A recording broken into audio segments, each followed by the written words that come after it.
केंद्र सरकार ने घरेलू उड़ानों में यात्रियों को राहत देने के लिए एयरलाइंस को निर्देश दिया है कि हर फ्लाइट में कम से कम 60% सीटें बिना किसी सीट सिलेक्शन चार्ज के उपलब्ध कराई जाएं। नागरिक उड्डयन मंत्रालय और DGCA की नई गाइडलाइन का उद्देश्य छिपे हुए शुल्कों को रोकना और टिकट बुकिंग प्रक्रिया को ज्यादा पारदर्शी बनाना है। अब परिवारों और एक ही PNR पर यात्रा करने वाले यात्रियों को साथ बैठने की सुविधा भी दी जाएगी। यह फैसला यात्रियों की शिकायतों के बाद आया है, जहां एयरलाइंस अतिरिक्त फीस वसूल रही थीं। लेकिन अब हवाई यात्रा सस्ती और निष्पक्ष बनेगी। वहीं दूसरी तरफ ईरान ने पुष्टि की है कि सर्वोच्च राष्ट्रीय सुरक्षा परिषद के प्रमुख अली लरिजानी की इजरायली हवाई हमले में मौत हो गई है। 67 वर्षीय लरिजानी को ईरान की सुरक्षा नीतियों का प्रमुख रणनीतिकार माना जाता था और वे अली खामेनेई के करीबी सलाहकार भी रहे थे। इजराइल ने इस हमले की जिम्मेदारी ली है, जबकि ईरान ने इसे युद्ध अपराध बताते हुए कड़ा बदला लेने की चेतावनी दी है। इस घटना से पश्चिम एशिया में तनाव और बढ़ गया है, खासकर सर्वोच्च नेता की मौत के बाद। भारत समेत कई देश स्थिति पर नजर रखे हुए हैं। इस युद्ध के प्रभाव अब भारत की अर्थव्यवस्था पर भी दिख रहे हैं, खासकर ऊर्जा क्षेत्र में। चलिए अगली खबर की बात करें तो ईरान युद्ध के कारण स्ट्रेट ऑफ हॉर्मुज में शिपिंग प्रभावित होने से भारत में LPG की आपूर्ति पर असर पड़ा है। मार्च के पहले पखवाड़े में LPG की खपत करीब 17% घट गई, जो पिछले साल की इसी अवधि की तुलना में काफी कम है।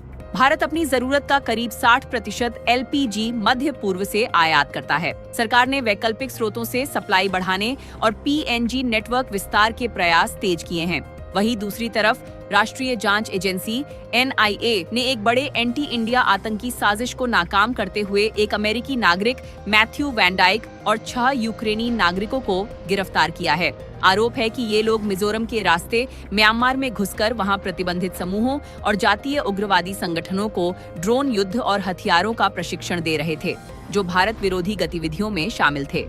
इनकी गिरफ्तारियां दिल्ली, लखनऊ और कोलकाता एयरपोर्ट से हुईं।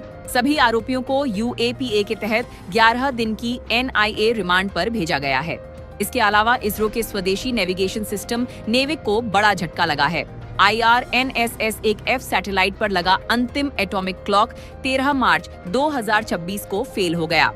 इससे सटीक पोजीशनिंग के लिए सक्रिय सैटेलाइट्स की संख्या घटकर सिर्फ 3 रह गई है, जबकि इसके लिए कम से कम 4 सैटेलाइट जरूरी होते हैं। इसरो ने कहा कि सैटेलाइट अब भी मैसेजिंग सर्विस देता रहेगा, लेकिन नेविगेशन सेवाएं प्रभावित होंगी और नए सैटेलाइट्स में स्वदेशी रुबिडियम एटॉमिक क्लॉक लगाए जाएंगे। दूसरी तरफ व्हाट्सएप ने बच्चों की ऑनलाइन सुरक्षा बढ़ाने के लिए 13 साल से कम उम्र के बच्चों के लिए पेरेंट मैनेज्ड अकाउंट लॉन्च किया है। इन अकाउंट्स में केवल मैसेजिंग और कॉलिंग की सुविधा होगी और कोई विज्ञापन नहीं दिखाए जाएंगे। इस फीचर में माता-पिता अकाउंट बनाएंगे, संपर्कों को मंजूरी देंगे, ग्रुप ज्वाइन करने पर कंट्रोल रखेंगे और अज्ञात मैसेज रिक्वेस्ट भी चेक कर सकेंगे। यह फीचर धीरे धीरे एंड्रॉयड और iOS पर रोल आउट किया जा रहा है। बच्चों की डिजिटल सुरक्षा को लेकर बढ़ती वैश्विक चिंताओं के बीच इसे एक अहम कदम माना जा रहा है। वहीं अगर दूसरी खबर की बात करें तो दिल्ली के पालम इलाके में एक मल्टी स्टोरी इमारत में भीषण आग लगने से कम 7 लोगों की मौत हो गई।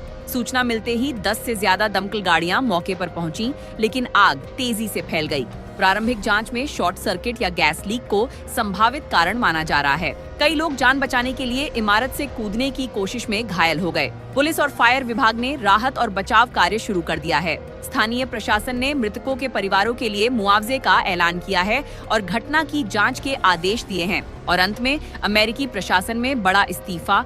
दरअसल अमेरिका के नेशनल काउंटर टेररिज्म सेंटर के डायरेक्टर जो केंट ने ईरान युद्ध का विरोध करते हुए इस्तीफा दे दिया है। उन्होंने कहा कि ईरान अमेरिका के लिए कोई तत्काल खतरा नहीं था और यह युद्ध इजराइल व उसके लॉबी के दबाव में शुरू हुआ।